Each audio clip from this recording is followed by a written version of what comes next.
Wagwan, my people. Quick thing before we kick off. The views where you hear upon the Father to Father podcast, them strictly. The hosts, guests, and contributors. Them now represent Catholic Notebook, Spirit Stream Studios, the diocese, university, or any affiliated groups, you see me? And remember, this podcast is strictly for adult ears, so listen up with discretion. Welcome to Father, where life and faith meet. A place for the soul, where wisdom speaks. Hope in the message, strength in the beat. Welcome to Father, where life and faith meet. Hey, what's going on, man? Yo, what's up? Not much. Hey, it's Father. Oh, I completely forgot. Yo, dude, my brain just completely like blacked out on me. I was just sitting there going like, yo, what are we doing? Who am I? I'm Dr. Giovanni, everybody. And with me is my right hand, my main man. Father Greg Lambert. Hey, it's been a long week. I'm sorry. I'm so sorry. You're telling me. I just had meetings. I'm just like, I don't know what's going on anymore. I have something for you. It's a really fun fact, and it's a Marvel related fact. Unless you have something. You go first. I go first? Yeah. Okay. Do you know that legally in the United States, mutants, per the U.S. law, are not humans? It is concerning. Yeah, it actually is a Supreme Court case where the Supreme Court ruled that mutants are not humans. And if something isn't a human or someone isn't classified as a human, you can do whatever you want with that person. Yeah, pretty much. But that's a scary No. But the reason why it came up is this was in 2007. So mutants were humans all the way up to 2007, and then Marvel in 2007 were like, hey, wait. We're sick and tired of paying. So there's different prices. So basically when you have a toy, if it's a human toy, you pay a certain tax on it. But if it's a non-human toy, you pay a lower tax on it. So pretty much it's like you pay 50 cents tax for a human toy, and you pay 30 cents tax for a non-human toy, right? It's just like that. Marvel was looking at it and going like, hey, why are we paying 50 cents tax on these mutant toys? They're not humans. And they're like, well, they are. Professor Xavier and Storm are humans. They're like, nah, Storm's not a human. And so they took it to court, and then they took it to the Supreme Court, and they won a court case where the judge agreed with them and said, yes, mutants are not humans because they have powers that go far beyond what a human being can do. But because we were talking about the almighty dollar, it needs to go to the Supreme Court. Yeah, no. That's wild. That is. Yeah, no. It's like no. So now they don't got to pay like the human premium. They just pay the non-human premium for the toys. Non-human. They pay the non-human premium for the toys. So because if your toy resembles a human, you got to pay the human premium, which is higher. It's a tariff, which is like a tax. So they pay the higher tax if your toy resembles a human. So like G.I. Joe are toys that resemble humans, so you got to pay a higher tax. But if G.I. Joe happens to be Gambit, then you don't got to pay the higher tax because Gambit's not a human. It's an interesting tidbit of information. Yeah. That's why it, and if you want to know, that's why after 2007 there was such an explosion of like superhero games and toys and all that stuff, because the taxes that you were paying on it were far lower now than they were before, because every single superhero were mutants and classified as mutants. No longer were they human. So it was cheaper to make and cheaper to import and cheaper to sell. That's insane. Yeah, and that's why you saw an explosion of like superhero movies and stuff, because it was easier to make the toys and it was easier to make profits off of the toys because you're not paying that much more in taxes. Yeah, sounds like a Disney thing. Yeah. But you know what's not cheaper? Us. Put the money on the books. KevinNover.org/Father, KevinNover.org/ F2F. We're trying to keep the lights on. What am I supposed to do? Hey, and you know what? Yo, open up a second browser. 5 stars. That's not bad. 5 stars. 1, 2, 3, 4, 5. I'm gentle with it. Listen, we love you. We care about you. We care about your mental health. We care about your spiritual health. We care about your physical health. You know, Jessica, we know you're listening. You know, Who's Jessica? Eric, we know you're listening. Eric? Bianca, we know you're listening. Who's Trevor? me? I don't know who these people are. I don't know. But actually, I do have parishioners who listen to this. Susan? Like a lot of parishioners, Who you actually. trying to shout out? Jane? I don't know. Andy? You ready to get started? Yes.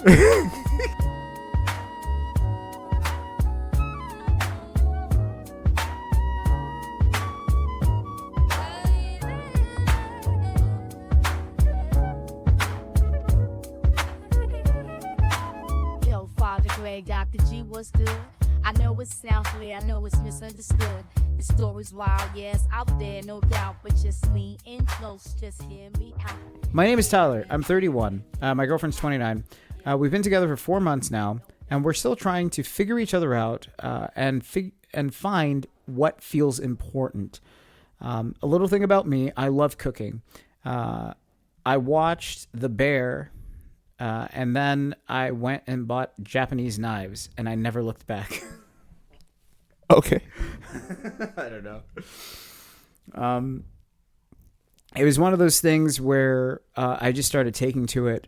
It was really cool. I remember liking it a lot when I was a kid, and spending a lot of time with my grandfather. But then after he died, it wasn't something that I really picked up until I watched The Bear, and it really reminded me a lot of spending time with my grandfather again. It's a good show. And then I started cooking almost every night, and it became a way for me to decompress. I'd throw on some music, pour a drink for myself, and just make something from scratch and just let the world melt around me while I cook. And then I started dating Emily, and she found that I cook, and she's like, oh, I love cooking. And I was thinking, yes, jackpot. I'm already picturing us, eating pasta together, arguing over garlic, pairing wines, swapping cheeses, doing Instagram pics, the whole thing. And the first few weeks, it was really great. She'd text me about lunch, and she's like, hey, what are we having for dinner tonight? And I'd tell her, and she'd come over, and I'd be grinning like an idiot, and I'd go to the butcher shop and get meats and then start cooking. I don't know why he's telling me all this. I'd be grinning like an idiot. I'd leave work. Okay, that's what it is. He's like, I'd leave work early. I just start over here. I'd be grinning like an idiot. I'd leave work early. I'd go to the butcher shop. I'd go to the farmer's market, get some meats, get some produce. And then I'm not cooking by myself anymore. That was the best feeling. I was cooking with someone else. Someone I actually liked. This is really fun. Every single night, she was in my kitchen, and before I knew it, I was singing to her instead of singing to a sad pot of pasta water. Oh, that's so sweet.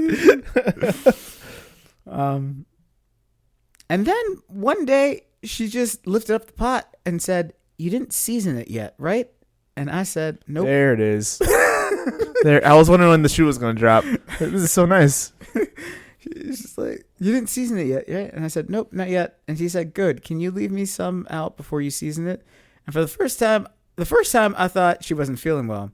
The second time I figured she had eaten something spicy at lunch. The fifth time I accepted she apparently liked extremely bland food. I mean, whatever. Everyone has their thing. I grew up in Minnesota. We lost war against paprika years ago. All right. I wasn't about to judge. I'd scoop out everything before I seasoned, easy enough. After dinner, she'd always pack up leftovers. I loved it. It was great because I knew, she'd be thinking about us and the time we had when she was eating it later. Because she can't cook. She went and collected the goods and went home. It was always satisfying to know that someone else was enjoying my meals. I'm glad you feel that way, my boy. Can we do that for the rest of your life? Around week 3, I started thinking maybe I can slowly start expanding her palate. Nothing crazy. I just wanted to add some seasoning into the mashed potatoes. And I said, okay, let's start small. Garlic, rosemary, thyme, smoked paprika. Baby steps. Mm-hmm. Those are not baby steps. Every time I say something, I would make something, I'd tweak one ingredient just enough that she'd notice. She'd notice immediately. Did you change something? Maybe. I liked it before. All right, fair enough. I backed off. Then it hit me. 2 meals. 2 identical meals. I would season one meal, but I'd leave one meal completely plain. I put them side by side. Tell me honestly. She looked genuinely excited. She said, oh my gosh, this is perfect. She liked the experiment. She even started guessing the herbs she could tolerate. I thought we had found our rhythm. Now I'm fully invested. Now I had found something that I could really hook onto. So I did what I knew how to do. I started doing some research. I found some local chefs in the area that were really into gastronomy and had some classes. I went and I started asking questions, took notes, and spending hours trying to research the things that they talked about to fully understand the differences between different flavors and different layering techniques. There is a referral to a French chef downtown. I went there and spent a couple of weekends so I can learn from him and the different techniques there. He was very gracious and referred me to some culinary classes in the 2 towns over. Golly. And then I signed up for those culinary classes where I learned the basics of blending and emulsifications and sauces and everything like that. It's gonna be like months of this. This has been months because she don't like salt. Yeah. And that gave me even more ideas. One said, you know what, you need to try acids first. And another said texture and perception. And so as I was taking these classes, I then booked with a dietitian because I figured if even with the knowledge of layering and plating and techniques, I would still need to understand how this would interact with the digestive tract of an individual. And I wouldn't want someone to feel uncomfortable as they consume the food. They would have to feel uncomfortable as they digest the food as well. So I paid a dietitian to teach me. Oh my goodness. This is a lot. The effects of the stronger food. I was obsessed because I really liked her. And It's been a couple months. for the first time, I was fully invested in something. And I was excited that someone had shared something with me. I made her a meal. And she looked at me and she said, for me? And I said, yes. And then she hugged me. And I smiled. And she cried. And it made me feel genuinely happy that she ate it. And she ate the entire meal. Mm-hmm. But she still took the leftovers with her. That's right. Jimmy, she liked it. Then one night, she brought her dog over. Cute little thing. Immediately won me over. I asked about the breed. She was talking about how it was hypoallergenic.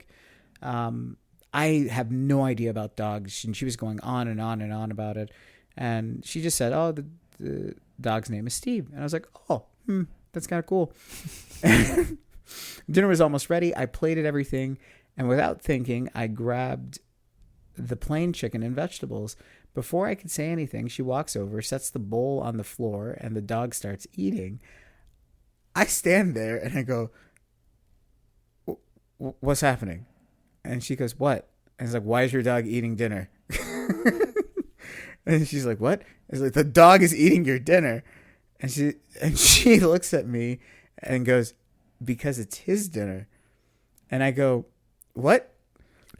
Oh. And Oh. she thought I was joking, and I thought she was joking, and we just start laughing. And then she starts laughing even harder. And then I look at the dog, and then she looks at me, she looks at the dog, and I say, "Emily?" And she says, "Yeah." And I said, "Has your dog been eating the plain food?" And she goes, well, yeah. And then I go, for how long? Oh my god. And she pauses and then she stops laughing and she looks at me and she goes, for a while? And I say, what does a while mean? It turns out a while means our entire relationship.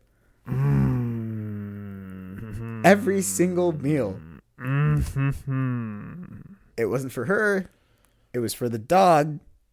That's why the dog couldn't eat the seasoning. That's why she was so hyper vigilant about the seasoning. And she never told me. Every single time. And I asked her, why didn't you tell me? And she said, I got embarrassed after you said you went and you talked to chefs and you went and talked to a dietitian. It started to be too deep and I didn't know how to tell you. And so I just brought the dog along and eventually I figured it would just come out all at once and we just deal with it today. Ha ha.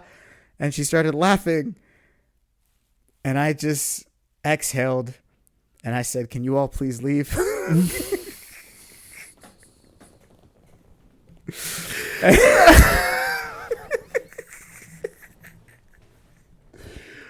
Oh no. She's like, Combo. Like it's not. It's so bad. Tyler. And then I said, we were fighting allergens every day. She said, Tyler. I said, I spent 3 months trying to help you discover black pepper. She said, I know. I talked to professionals. I know. I haven't heard a sorry. I bought books. I thought you were scared of time. He took classes. He paid to take classes, by the way. It said that. Yeah. Yeah. She was crying at this point, and I said, just go. She packed up the food and left. I gotta take care of my son. What would you do if your son was at home? I'm lightheaded right now, dog. On the floor because he's on the floor. Because he's hungry. 2 hours later, she texted me and she said she was sorry. She admitted that 2 hours later. I just caught what you said. 2 hours later. This is the time to say I'm sorry would have been right here in the moment. Like, yo, I've been lying to you. No, Stone cold lying for 3 months. she's like 2 hours later. She called me and said she's sorry. She admitted she should have told me the truth since day one. I told her I need a few days to cool off. She says okay, and that she wants me to come over because she wants to cook for me. A part of me feels like I overreacted. A part of me feels like I underreacted. I don't know. Did I end the relationship over dog food? But hear me out.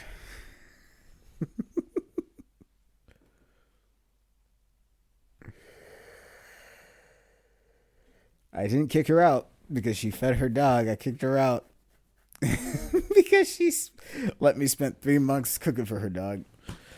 Goodness gracious, that was long. Yeah. You recap? Yeah. I mean, TLDR, a homeboy was living by himself, found a girl, and then she said, oh, you cook? He's like, yeah. Then 3 months he'd been cooking for her dog, thinking he was cooking for her, fully invested in her, got dietitians, all that stuff, doing layers. And just turns out all that effort was for nothing. Did for the dog, not for her. Man. Well, honestly, I already got my rating. What do you think? I'll say it like this. Buddy put in tons of effort, obscene amounts of effort. He said himself, he was obsessed. Yeah.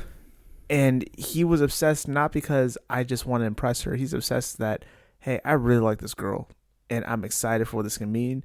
And I saw her like have that tear when I finally figured out something that was going to work that I thought was for her. Like the effort that I showed was for her and not meant for the dog. Yeah. Now, let me just be clear. I don't know what this dog means to her. Maybe it's a why Melissa situation and like she'll just I don't know. Yo, yeah, maybe it is a laugh, Melissa. That was like woof, Melissa. I don't know. Like maybe she's got some kind of weird like spiritual tie to this dog. I don't know. It is Give me what some it is. seasoning. Woof. Like, I don't get it.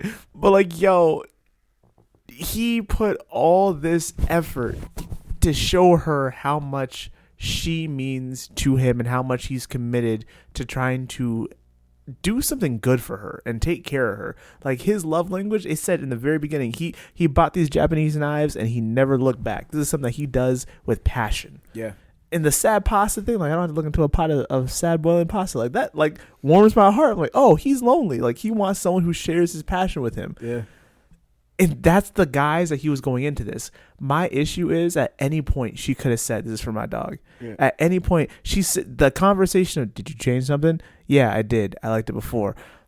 Okay, I'll do that for you. And he's going crazy trying to figure out how to do flavor. She could at any point come clean and told the truth. Yeah. But she made him believe intentionally that this is for me. And if you love me, you need to love every aspect of making this food for my dog because I love my dog. And dog, there's not much of an excuse that you can have there. And at this point, if an individual like that is willing to lie for 3 months because they're embarrassed and they know exactly what's happening and they don't want to come clean because now it's just snowballing and she's in too deep, I get being embarrassed. I get being in too deep. I get not knowing what the outlook is going to be, and what started off as a small white lie turned into a mountainous snowball effect coming down.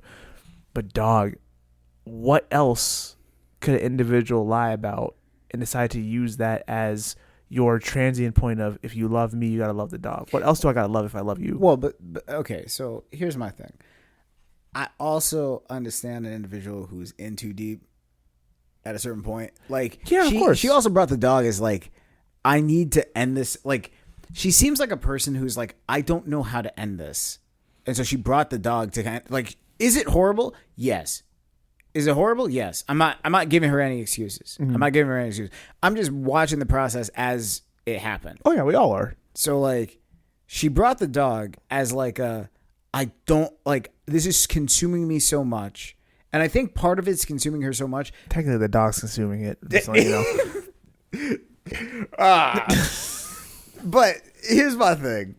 Like, at a certain point, I think it was just so much, like it was just consuming her so much that like, if she never had the moment where like he made the meal and she cried it, I don't think the dog would have ever came up. I think it would have been like a thing, and eventually she would have just stopped and been like, oh, thank you so much, like transitioned. Because if you really think about it, a lot of these situations, like how many situations like this do you know of personally, of people who are like doing something similar to this, and then eventually they just fully transition and they cut off whatever it is that was dangling on the side?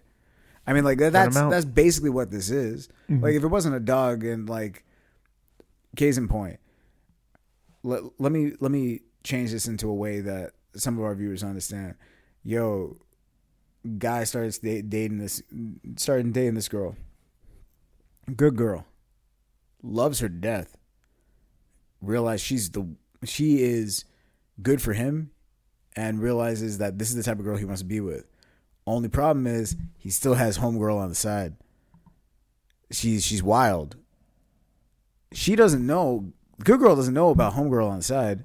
He doesn't want her to know about her at all, because he wants to cut her off. But he can't just cut her off right away because it's more complicated than that. So he So he phases her out. So over time he just phases her out. Mm-hmm. Just like slowly but surely just starts to phase her out of his life so that he can spend more and more time with the good girl. Keeps her at arm's length for a while, and then eventually starts moving that arm's length back. The wild girl on the other side cuts loose, makes sure she can't interfere with this. Things are done. Flip it. Girl likes a guy, finds, wow, stability, all this stuff. However, guy she used to like is now available. Old heartstrings are pulling. He's still holding my hand a little bit. I have Mr. Stable over here, but this guy's there, the Notebook. My heart is torn in two directions. I don't know which one to go to, but I'm not going to tell Mr. Stable about Mr. Heartbreaker. Why would I do that? I'm just going to phase out Mr. Heartbreaker and just stay with Mr. Stable. It's the same thing. Like, it's the same mechanic. Yeah, it's the same mechanic, but on the other side is a dog, and that's a problem. It's a dog on the other side too. Nah, it's a different type of dog. It's a different type of dog. We talking about he got that dog in him, and the other one's actually a dog. Like, he's like, oh, dog. To get a bone. It is what it is. Yo, it is what it is. It is what it is. That's all I'm saying. It's just like, yo, like, all I'm saying is just like, I understand the thought process, and I think for her, it got to a point where it was like, this is too real because he genuinely cares about me, and I don't know how to end it. And this is where it's like, people struggle with when they're caught between two realities. How do I stop it and not destroy the thing that I actually want? That's the problem. And so that's the question for you. Is like, you have an individual caught between two realities. The reality that they actually want, it's there, but it's fundamentally, the crux of it is based on something that is not true, or there's an omission there. It's not necessarily a lie, but there is an omission. Like, for her, it was an omission. Yes, it was an active omission over time, repeatedly. Right, well, that's what I'm saying. Like, so there is that notion of like, hey, how do I do this then? Do I just accept the fact that I made the decision, the conscious decision that I had this omission, or even the fact that I flat out lied at the beginning, and then I have to just own up to it and be like, this is just where I'm at? Or do I thread the needle and hope for the best? Like, what does the church actually say about that? Like, how do I get past that point? Well, what the church would say is that there's not a hard and fast rule on sweeping situations. It's very individual. But overall, what you want to use as your guide in each situation is the Holy Spirit. You want to be able to lean into what brings you peace and what is the truth. If anything outside of the truth ends up becoming your ally in this situation, then you know you're probably not on the right track here. And so you want to go ahead and go towards the thing that's going to bring you the most amount of peace. If you have anxiety in your heart about this relationship is awesome as long as he doesn't find out X, Y, and Z, who wants to live like that? Like, that's the first question. Like, if this goes all the way to the distance and you guys get married and you guys live your lives together and you want to go ahead and be able to come home after work and lay down on your couch, she may not love every single thing about you. You may not love every single thing about her. But who wants to be sitting down on a couch surrounded by kids when you're supposed to be happy thinking, I still got to lie about this? Dude, that's personal hell. That's isolated hell. For however long until it comes out anyway, or we feel like we have to go ahead and, I don't know, have some kind of hard conversation. And now the question that gets realized is, how long has this been going on? Like, okay, it's a lie, fine, I get it, but how long has this been going on? 15 years? Why? This is the dumbest thing to lie about. Why? For 15 years? Well, what else was a lie? And then it just snowballed. Like, the effect is so, I don't use the word lightly, traumatic. Like, it is a situation where it's like, well, I'm not going to say everything is built on a lie, but like, man, like, what was true and what wasn't? Yeah. And at what point was it going to stop? It wasn't ever going to stop? Was I just going to keep on going like this for the rest of my life? We're just going to pretend like nothing was wrong? You think that little of me, or do you think I'm dumb? I'm like, no, it's none of that. So what was it? There's not a good answer to it. It's just I didn't want to do it. There's never a good answer. And it really is just, at a certain point, you're just going to have to accept the consequences, both positive and negative, of your decision making. Yeah. And so, like, for me, I give him a 5. Like, you did nothing wrong. That's the same thing. I Like, give him a 5 as well. You're invested in the situation. You did nothing wrong. You know, doesn't sound like you're gonna be upset, but you do have a difficult conversation to have with her. And I extra points for not crashing out because you knew you were justified in the situation. Dog. You knew, like you knew. Also, the fact that you let her pack up the food and go, like, You gave her extra kudos. Like, you know what? I'm not gonna lose it. I'm not gonna scream. I'm not gonna yell. I'm not gonna cuss out the dog. 'Cause I don't know. dog, just like, oh, here's dinner again. Cup. Like, yo, what's going on? She let her take her food and just go in peace. Like, figure out how you want to deal with it. Have a long conversation. If you want to cut her off, nobody's mad that you're gonna cut her off. But like, yo, obviously it sounds like you like her. You guys probably could figure it out, but that's what we got. Yeah. All right. Did we get it right? Did we wrong? Captain Movement over says father. Captain Movement over says F2F. here we are.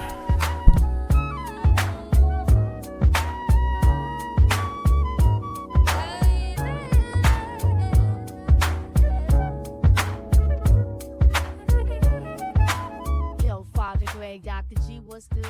I know it sounds clear, I know it's misunderstood. The story's wild, yes, out there, no doubt, but just lean in close, just hear me out.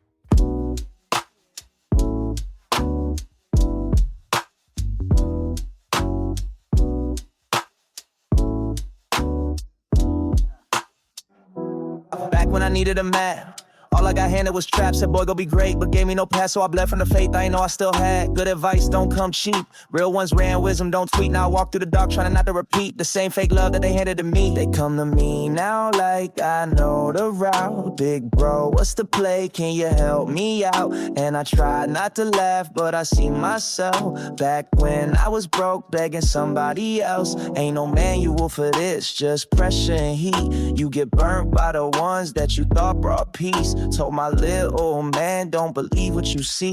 Even angels fall hard when they run in the street. Oh, this one's coming from Portland, Oregon, by the way. Okay. Sierra, my roommate Chloe got invited to what she called a, in quotation mark, networking brunch. Is that not what it was? She went to another, then another, then another, then another. Fast forward 8 months. She wakes up at 5 a.m.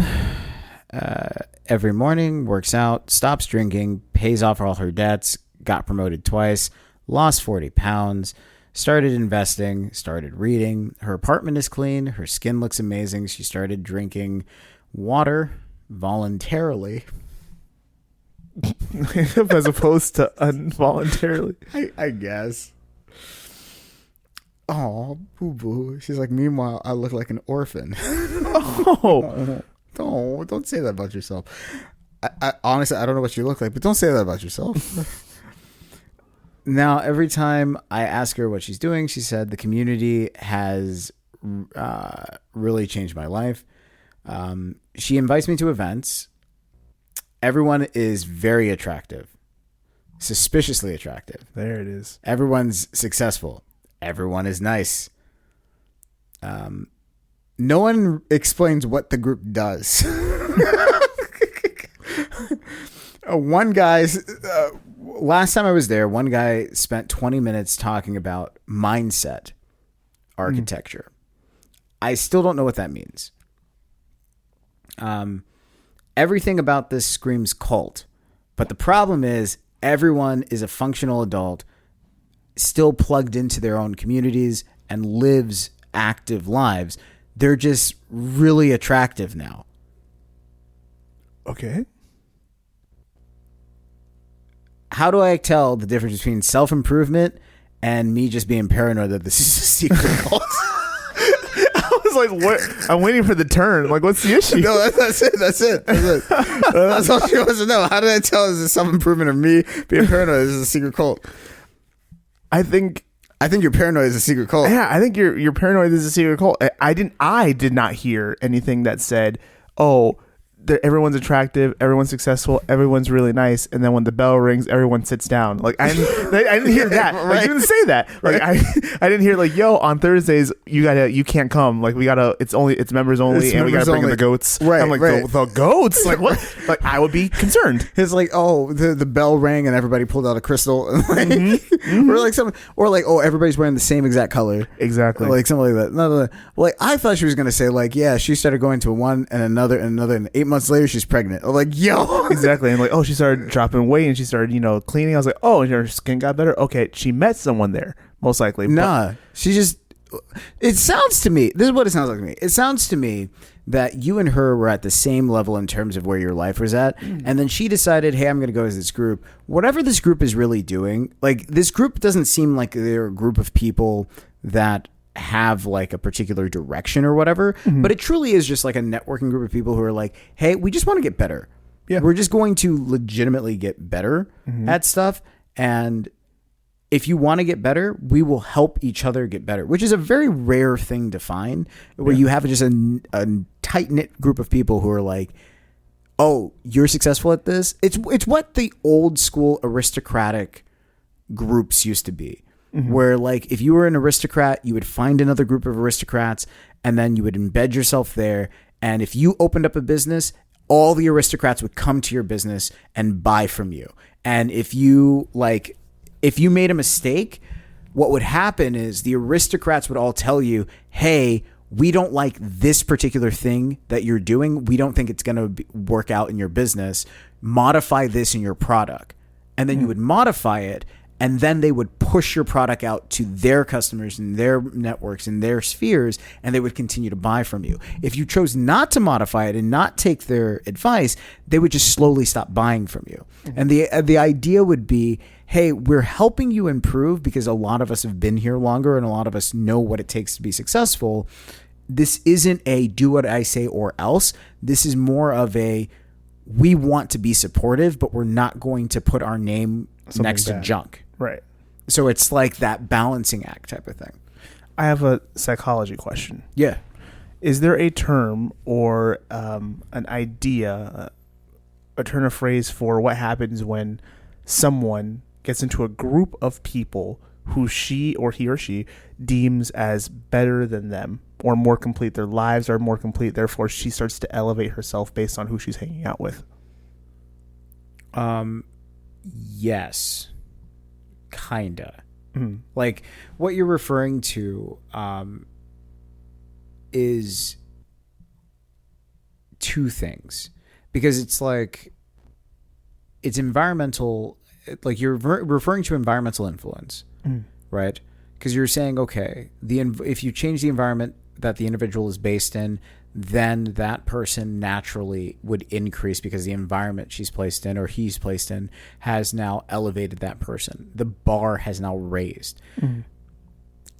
There are two schools of thought with that. If I place you, who's at a lower level, in a group of people that are at a higher level, either the group of people all are going to sink to a lower level. So if they're all A's, they're going to sink down to like being a C, or you're going to rise up to an A. The likelihood is everybody else sinks down to a C because you don't have the ability to rise up to an A. So everyone has to dumb themselves down before you're able to rise yourself up to where everybody was before. And so that is what it is. It's more of like environmental factors. There isn't like a specific term like, hey, delusional infraction or whatever. The social workers are much better at this, of like creating fictional terms to like describe things, and I will give them credit for that. They love making up terms like what was the one that people, imposter syndrome. That was the one that people loved. That's made up by like literally social workers created that term, and it became very popular because people identified like, oh, when you don't feel like you're the one doing the thing, you feel like an imposter. And so, well, imposter syndrome, but that's not an actual thing. So there isn't like a specific term for it, but it's more like the environmental factors that are influencing your decision-making process, that are causing then you to modify how you go about making decisions. So if I eliminate all the extraneous factors around you, then you're going to naturally start to make decisions that are more in line with the group. So most likely, if we're looking at the situation, she walked in, the group dumbed it down for her, and then they brought her up. And after, it seems like 8 months, she was up to where everybody else was, because now she was doing the things that everybody else was doing. That's got to feel great for her. It does. And it encourages her to then maintain herself in the group, because now the group, if the group dumbs it down and meets the person where they're at, then it becomes the most intoxicating thing for that person. That person will not leave the group, even if the group becomes vicious. Yeah, because you can see the vision. You can see how you can get to that top. And once you get up there with everybody else, it becomes something where that's a lot of people. This is where cults get really dangerous, because they dumb it down. Person comes in, they rise up with the group again. And now there's a sense of indebtedness to the group. And now you feel tied to the group.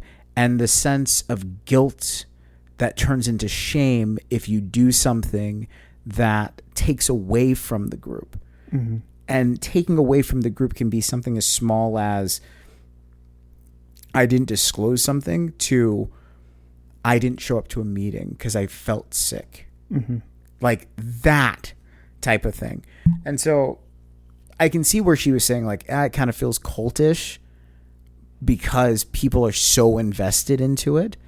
But we don't really have another word for it, because a lot of the organizations and a lot of the civic groups and social groups that we're a part of do not want you to be in groups where people are mentally, spiritually, and socially invested in you. They would much rather you be in a group where you can detach yourself constantly.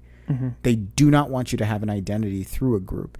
They want you to have an identity from yourself, which flies in the face of religious groups, flies in the face of fraternities, flies in the face of a lot of different things, where the identity stems from the core set of beliefs, and you have a set doctrine and structure, and you have to accept the fundamental premise.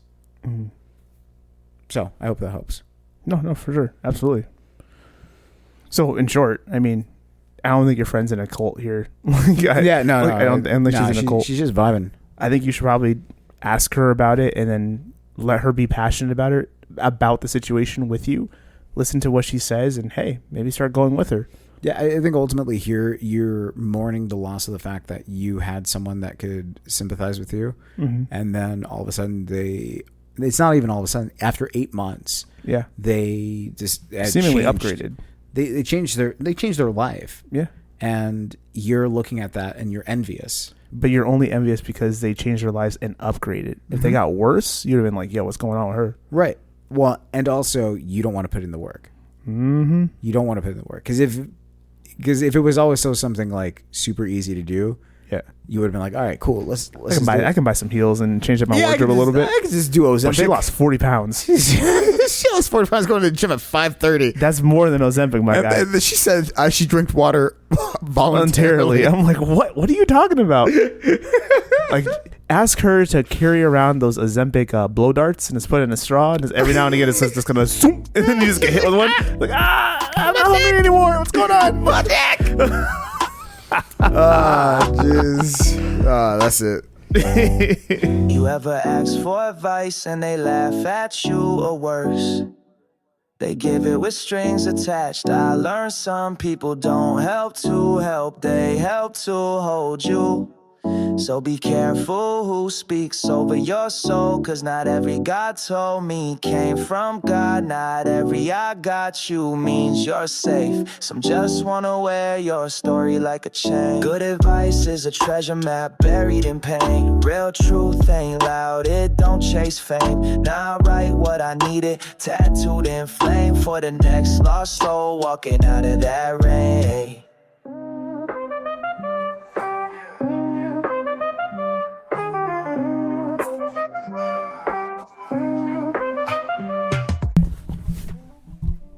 You ready for top 5?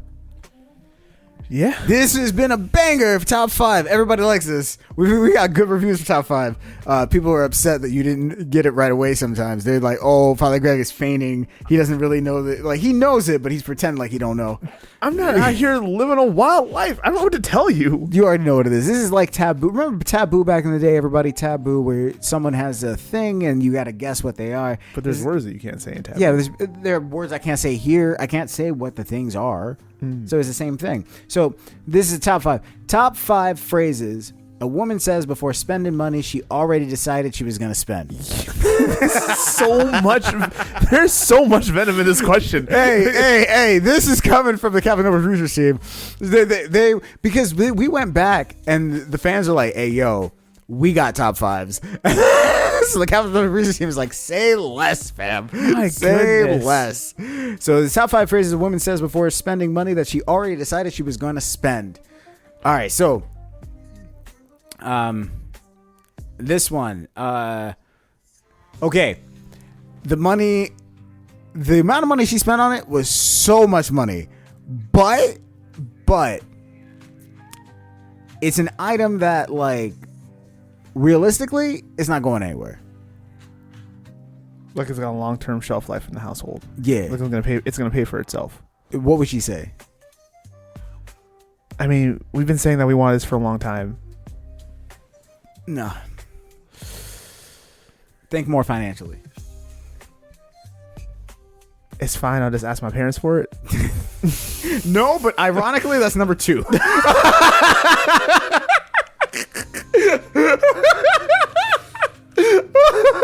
That's unfortunate. That's so unfortunate. What about it? Come on. I'm gonna go Southern Black Charm and say, "You got it." No. No. All right. This one is all right, let me try another one.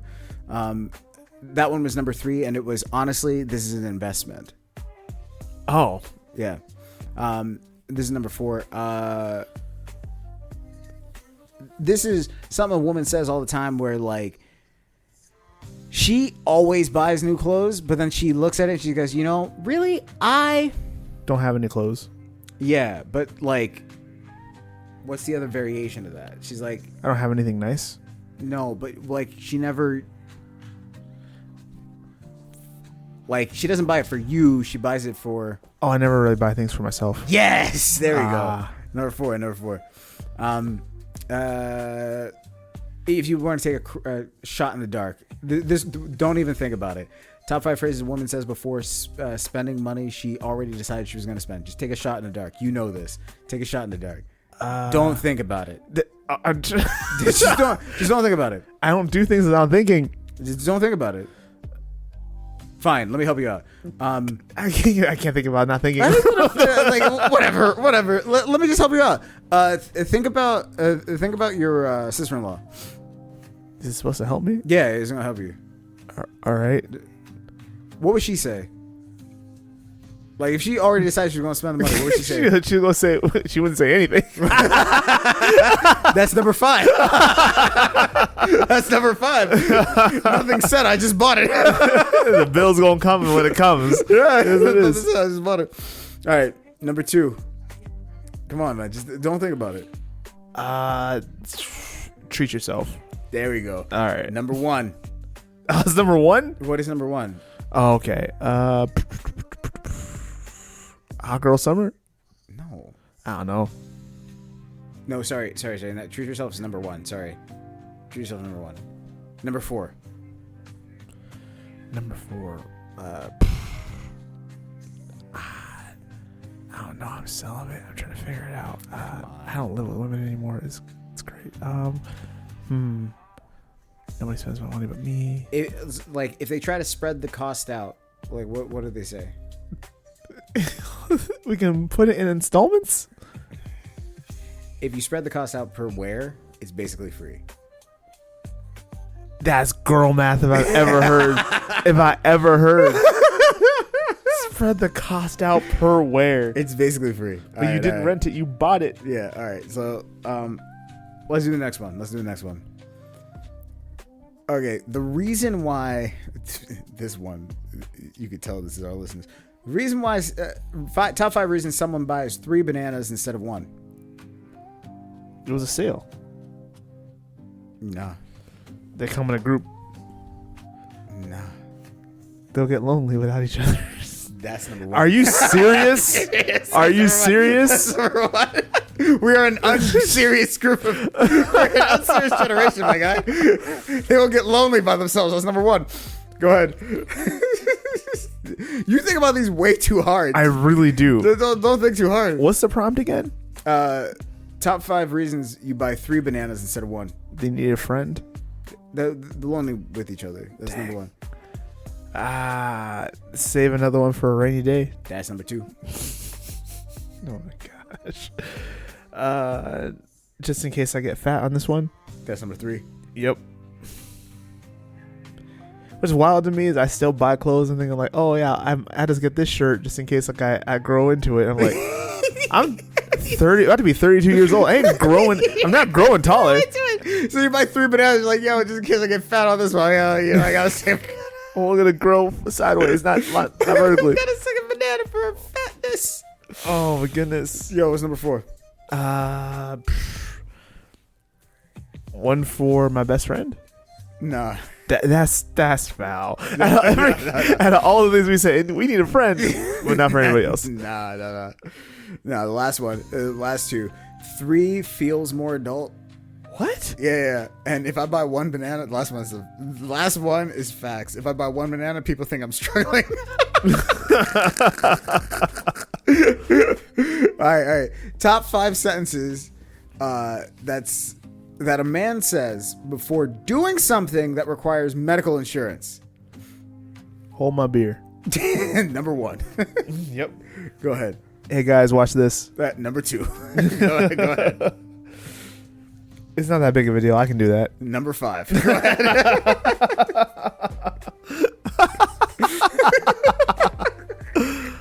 Oh my goodness. That's hilarious. Let's see.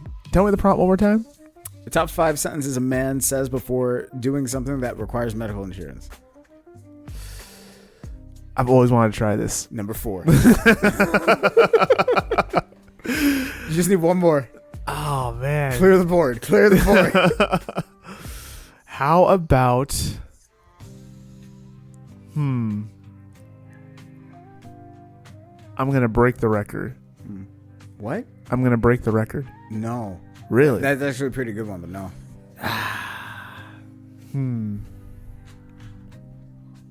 Oh, how about hey, and then reference. Have you ever seen this movie, like blank? Have you ever seen Top Gun? And then they do something that's not like Top Gun. Yeah. Hey, have you ever seen WWE? And then do something you're not supposed to do. Yeah. It literally says 3 to 12 haze, then No way. it does. 3 to 12 haze, and then it just says and then dot. All right. Next one. Top 5 lies people tell themselves when starting a new hobby. I'm gonna become a savant at this. Yeah, this one's gonna stick. That's number 1. Mm-hmm. I'll give you that one. Go ahead. It's not that much money. Number 2.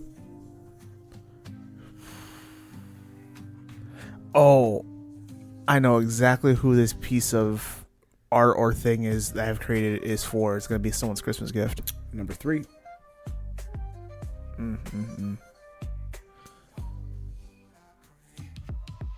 I'm a genius. Number 4. I got one. Slash, I've always secretly been this person. What do you mean they don't like it? Number 5. It's like the 5 stages of denial.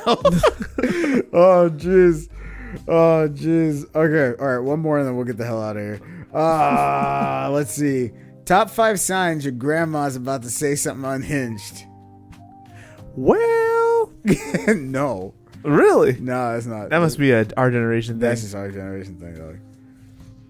Oh, they ask you about where your friend is, and then like the way they describe them is so out of pocket.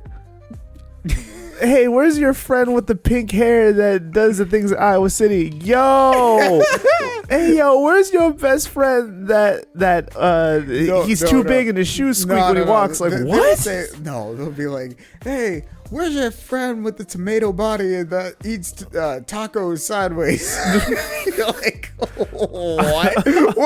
What does that even mean, Grandma? And you gotta figure out like through 21 questions and be like at the end like, Doug? Are you talking about Doug? Like, yeah, whatever happened to Doug? Like, Doug got married and has 3 kids. He's gonna be a deacon. And the taco eater got 3 kids? Yes. Yes. Oh. Well, I guess everybody eats at Taco Bell now. Oh, he's gonna be a deacon. Oh, he's in the church. That's so good for him. God bless him. What? What, Grandma? Next time he sees Doug, he hands him a packet of Taco Bell. You're like, yo, what is this? It's Diablo sauce. Now bless it, deacon. Turn it into fire sauce. Okay. Come on. Unhinged things. Oh. Okay. What about... Don't think that hard. You say as you don't have to do any of the guessing and provide no context. Yeah, okay. It's So really like, that hard. This is the super generic thing. Like, you hear this a lot in like pre-made cartoons and stuff, where you hear the old person that hears young people complaining, and then they crank it up and they go, "Wah!" They go, well, and Back in my day. yes. Oh, there we okay. go. That's number 3. They say the most out of pocket thing, like, well, that's why. I'm not gonna say out of pocket thing. This is like, well, I'll say it like this. Well, that's why they're pancakes, and you go, whoa, and they go, you know what? Shut up. You're just Sensitive? yeah. There you go. There you go. It was a different time back then. Oh, Grandma just got 2 sips of Bailey's, and she feels real good. She feels real good, and she got a moo-moo on, and she's just sitting on the couch, and she goes, you know what? And she's talking about your grandfather, and she goes, Back in the day, I'm not repeating that. I have no idea. if she's talking about her spouse, what is her spouse? She's her grandmother. It's My husband? yeah, no, she's talking to you about her spouse. Oh, your grandfather used to. There we go. That's it. That's it. What? That's the phrase your Yeah, grandfather that's it. used to? Yeah, your grandfather used to. Oh, That's how I you mean- know it's gonna be wild. I don't know. This feels really generic. It's back then, your grandpa used to fix the sink the first time I asked him, and now his knees are bad, so he can't get down there. Like, I don't know. Like, it could be anything. This doesn't have to be wild. I painted you a whole picture. She had her 2 sips of Bailey. She's sitting on the couch. She's like, you know what? Back in my day, your grandfather used to. And then you just, Yeah, what grandparent's gonna say that straight up? I have been in rooms like That- this. It's bad, dog. It's bad.